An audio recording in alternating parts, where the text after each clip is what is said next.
প্রিয় মুমিন ভাই ও বোনেরা, আসসালামু আলাইকুম ওয়া রাহমাতুল্লাহ। বন্ধুরা, মানুষের জীবন কখনোই একেবারে সমতল পথে চলে না।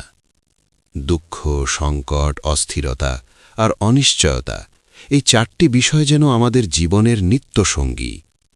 কখনো মনে হয় সবকিছু ঠিকঠাক চলছে, আবার হঠাৎ করেই জীবনে নেমে আসে অজানা ভার আর কঠিন পরীক্ষা। এমন পরিস্থিতিতে একজন মুমিনের হৃদয় স্বাভাবিকভাবেই আল্লাহর দিকে ঝুঁকে পড়ে। আমরা চাই আমাদের গুনাহ মাফ হোক, রিজিক বৃদ্ধি পাক, দোয়া কবুল হোক, অন্তরে প্রশান্তি নেমে আসুক, আর সবচেয়ে বড় কথা, আল্লাহ যেন আমাদের ভালোবাসেন। আর এই সব চাওয়ার মূল চাবিকাঠি কোরআন ও হাদিসে স্পষ্টভাবে ইঙ্গিত করা হয়েছে দুটি মহান আমলের মাধ্যমে: ইস্তেগফার ও দরুদ শরীফ। দুটি অত্যন্ত গুরুত্বপূর্ণ আমল। ইস্তেগফার আমাদের গুনাহ মাফ করায় এবং অন্তরের ভার হালকা করে, আর দরুদ শরীফ আমাদের দোয়াকে আল্লাহর দরবারে গ্রহণযোগ্য হওয়ার পথ সুগম করে। তবে স্বাভাবিকভাবেই মনে প্রশ্ন জাগে, এই দুই আমলের মধ্যে কোনটি বেশি গুরুত্বপূর্ণ, কোনটি আগে করা উচিত, আর কোনটির ফজিলত বেশি? এই প্রশ্নগুলোর উত্তর আবেগ বা ব্যক্তিগত অনুভূতির ওপর নির্ভর করে না, বরং কোরআনের স্পষ্ট আয়াত, সহিহ হাদিস এবং সালাফে সালেহিনদের আমল ও বক্তব্যের আলোকে বিষয়টি গভীরভাবে বোঝা একজন সচেতন মুমিনের দায়িত্ব। ইস্তেগফার অর্থ হল আল্লাহর কাছে ক্ষমা প্রার্থনা করা এবং নিজের ভুল স্বীকার করে তার অসীম রহমতের আশ্রয় নেওয়া। ইস্তেগফার শব্দটি এসেছে আরবি গাফার থেকে, যার অর্থ ঢেকে দেওয়া, আড়াল করা এবং রক্ষা করা।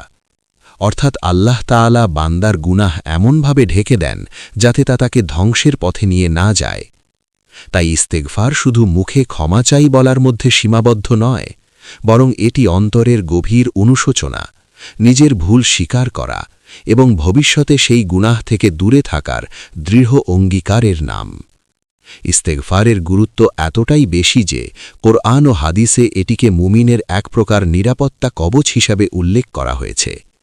কারণ মানুষ মাত্রেই ভুল করে, আর সেই ভুলই তাকে আল্লাহর দিকে ফিরে আসার সুযোগ করে দেয়।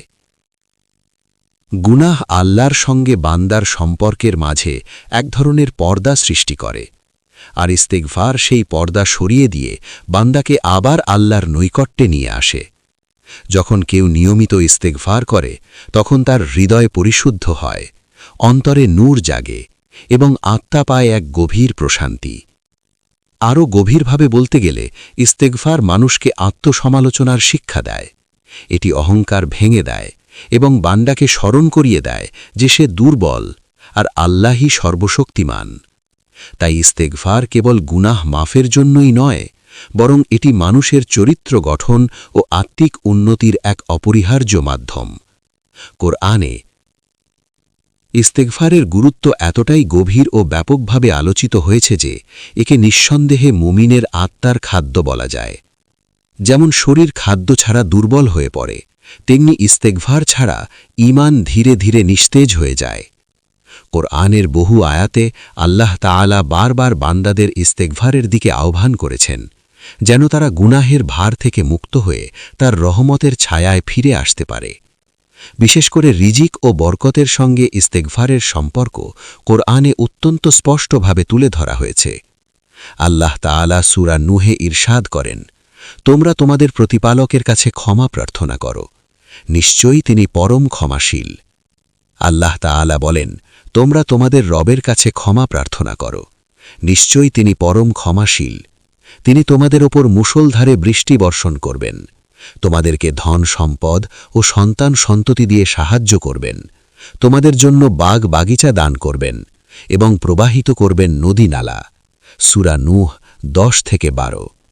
এই আয়াতগুলো গভীরভাবে চিন্তা করলে বোঝা যায়, ইস্তেগফার শুধু আখিরাতের মুক্তির মাধ্যম নয়, বরং দুনিয়ার জীবনেও এটি আল্লাহর রহমত ও সাহায্য লাভের এক গুরুত্বপূর্ণ উপায়। যখন বান্দা আন্তরিকভাবে ক্ষমা প্রার্থনা করে, তখন আল্লাহ তার জন্য রিজিকের দরজা খুলে দেন, অভাব দূর করেন এবং জীবনে বরকত দান করেন। এখানে বৃষ্টি কেবল প্রাকৃতিক অনুগ্রহের প্রতীক নয়, বরং এটি আল্লাহর রহমত, প্রাচুর্য ও কল্যাণের প্রতীক হিসাবেও বিবেচিত। অর্থাৎ ইস্তেগফারের মাধ্যমে মানুষের জীবনে নানামুখী কল্যাণ ও সমৃদ্ধি নেমে আসে। এখানে বৃষ্টি শুধু পানি নয়, বরং প্রতীকী অর্থে এটি আল্লাহর রহমত, শান্তি ও প্রাচুর্যের ইঙ্গিত বহন করে। লক্ষ্য করার বিষয় হল, ইস্তেগফারের ফল হিসাবে আল্লাহ যেসব নেয়ামতের কথা উল্লেখ করেছেন সেগুলো মানুষের সবচেয়ে মৌলিক চাওয়া: রিজিক, সন্তান, বরকত এবং অভাবমুক্ত জীবন।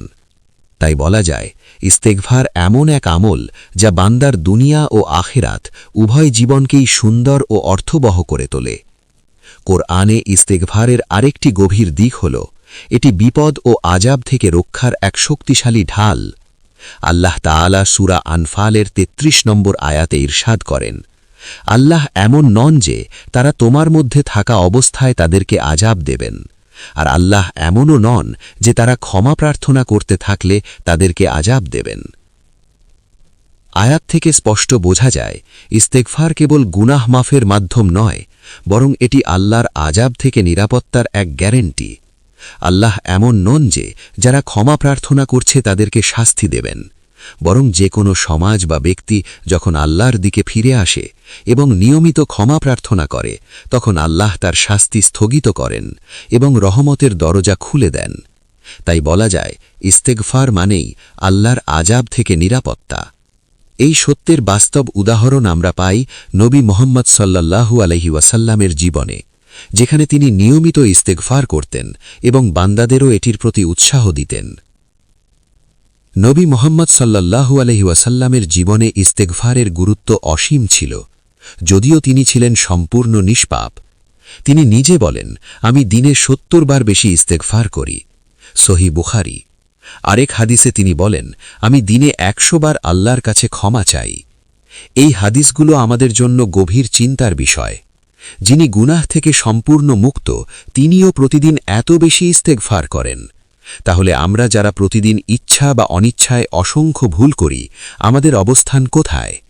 এটি আমাদের জন্য এক স্পষ্ট বার্তা। ইস্তেগফার কোনো ঐচ্ছিক বা অপ্রয়োজনীয় আমল নয়, বরং এটি একজন সচেতন মুমিনের নিত্য সঙ্গী, যাকে অন্তর পরিশুদ্ধ রাখা, ঈমানকে শক্তিশালী করা এবং আল্লাহর নৈকট্য লাভের জন্য অব্যাহতভাবে করা উচিত। দৈনন্দিন জীবনের অপরিহার্য অংশ হওয়া উচিত দরুদ শরীফ। দরুদ শরীফ মানে হল নবী মুহাম্মদ সাল্লাল্লাহু আলাইহি ওয়াসাল্লামের প্রতি শান্তি, রহমত ও সম্মান কামনা করা। এটি কেবল মুখের জিকির নয়, বরং রাসূল সাল্লাল্লাহু আলাইহি ওয়াসাল্লামের প্রতি ভালোবাসা, কৃতজ্ঞতা ও আনুগত্যের প্রকাশ। একজন মুমিনের ঈমান তখনই পূর্ণতা পায় যখন তার হৃদয়ে নবী সাল্লাল্লাহু আলাইহি ওয়াসাল্লামের প্রতি গভীর ভালোবাসা ও সম্মান গড়ে ওঠে।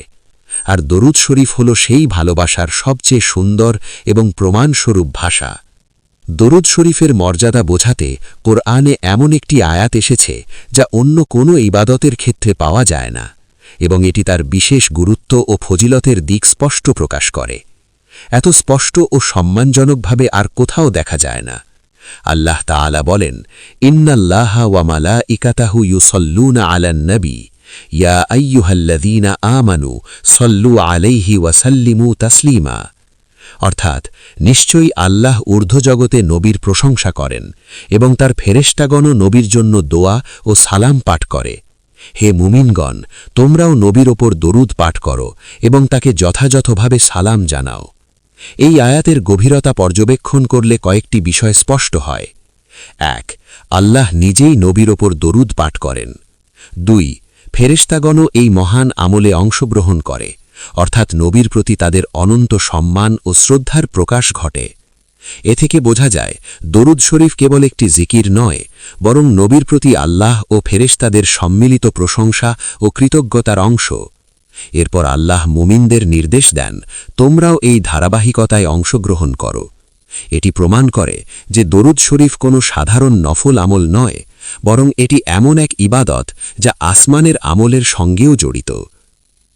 এই কারণে দরুদ শরীফের মাধ্যমে বান্দা সরাসরি আল্লাহর নৈকট্য লাভ করে এবং নবী সাল্লাল্লাহু আলাইহি ওয়াসাল্লামের সঙ্গে আত্মিক সম্পর্ক দৃঢ় হয়।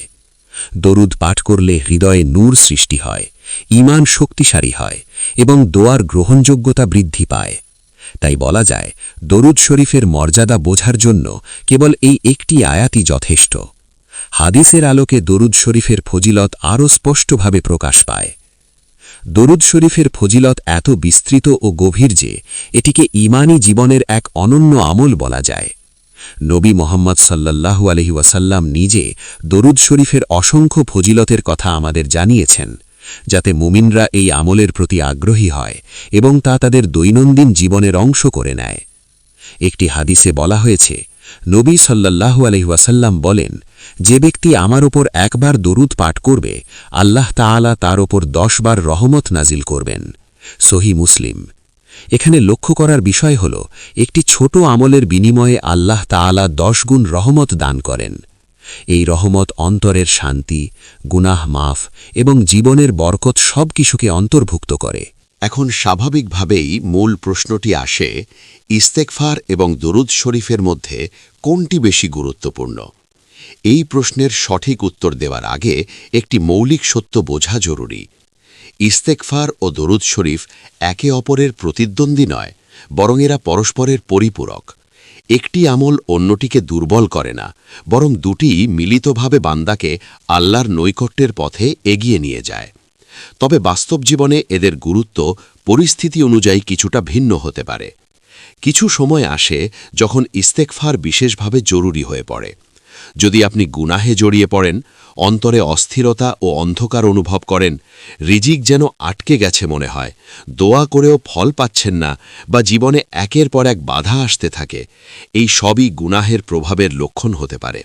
কারণ গুনাহ মানুষের অন্তরকে ভারী করে তোলে এবং আল্লাহর সঙ্গে সম্পর্কের মধ্যে এক ধরনের দেওয়াল সৃষ্টি করে। এমন অবস্থায় সবচেয়ে প্রয়োজনীয় আমল হল ইস্তেগফার। ইস্তেগফার সেই দেওয়াল ভেঙে দেয় এবং বান্দাকে আবার আল্লাহর রহমতের দরজার সামনে নিয়ে আসে। সহজ কথায়, গুনাহ দোয়ার দরজা বন্ধ করে দেয়, আর ইস্তেগফার সেই দরজা আবার খোলে। বন্ধ দরজাটি খুলে দেয় ইস্তেগফার। যখন একজন মানুষ আন্তরিকভাবে আল্লাহর কাছে ক্ষমা প্রার্থনা করে, তখন আল্লাহ তাআলা তার প্রতি দয়া করেন এবং ধীরে ধীরে তার জীবনের বাধা ও অস্থিরতা দূর হতে শুরু করে। তাই এমন সময়ে ইস্তেগফার সবচেয়ে জরুরি ও প্রভাবশালী আমল হিসেবে কাজ করে। কিছু বিশেষ পরিস্থিতিতে দরুদ শরীফের গুরুত্ব আরও স্পষ্ট হয়ে ওঠে। যখন আপনি দোয়া করতে বসেন এবং আপনার সবচেয়ে বড় চাওয়া থাকে দোয়াটি যেন আল্লাহ দ্রুত গ্রহণ করেন, তখন দরুদ শরীফ হয়ে ওঠে দোয়ার সৌন্দর্য ও শক্তির মূল চাবিকাঠি। নবী মুহাম্মদ সাল্লাল্লাহু আলাইহি ওয়াসাল্লামের উপর দরুদ পাঠ করা দোয়ার গ্রহণযোগ্যতা ও বরকত বৃদ্ধির এক শক্তিশালী মাধ্যম। দরুদ পাঠের মাধ্যমে একজন বান্দা আল্লাহর দরবারে নিজের আবেদনকে সম্মানজনকভাবে উপস্থাপন করে। যদি আপনি অন্তরে ভালোবাসা, নূর ও প্রশান্তি চান, তবে দরুদ শরীফ সেই অনুভূতিগুলো জাগ্রত করে। নবীর প্রতি ভালোবাসা যত গভীর হয়, ঈমান তত দৃঢ় হয় এবং হৃদয় তত আলোকিত হয়। একইভাবে যারা আল্লাহর কাছে দ্রুত দোয়া গ্রহণযোগ্যতা চান, তাদের জন্য দরুদ শরীফ একটি বিশেষ মাধ্যম। হাদিসে স্পষ্টভাবে বলা হয়েছে, দোয়ার শুরু ও শেষের সময় দরুদ পাঠ করলে দোয়া কবুলের পথে কোনো বাধা থাকে না। এছাড়া নবী মুহাম্মদ সাল্লাল্লাহু আলাইহি ওয়াসাল্লামের সঙ্গে আত্মিক সম্পর্ক গভীর করতে চাইলে দরুদ শরীফ অপরিহার্য ভূমিকা পালন করে।